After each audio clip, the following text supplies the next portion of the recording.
Un écrin hors du commun pour une collection exceptionnelle, c'est autour d'une immense reproduction d'un diamant noir qui reflète la verrière du Grand Palais que s'organise l'exposition du joaillier italien Bulgari à Paris.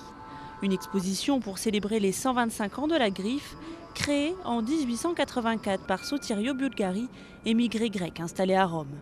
Du simple travail du platine et de l'argent à ses débuts, la marque a très vite su imposer un style unique.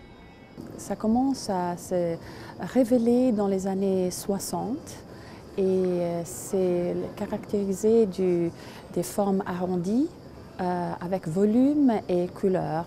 Et ça, c'était une espèce de fil rouge qui continue jusqu'à maintenant. Des associations de couleurs parfois audacieuses, le style Bulgari est reconnaissable entre tous.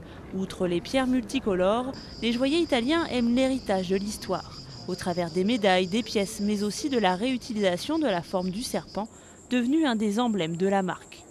Autre figure imposée, ces fines broches baptisées tremblants du fait du montage spécifique sur ressort qui permet de faire briller chaque pierre.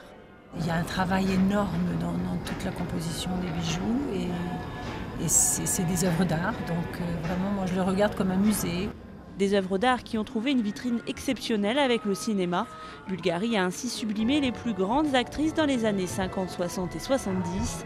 La meilleure ambassadrice Elizabeth Taylor, fan de la marque. Une salle spécifique est même dédiée à sa collection personnelle, pour la première fois exposée.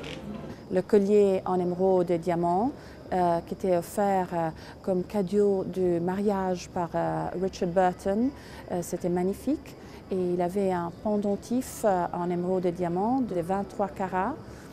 Après la Dolce Vita, c'est le pop art d'Andy Warhol qui a inspiré les créateurs avec ses bijoux originaux très décalés.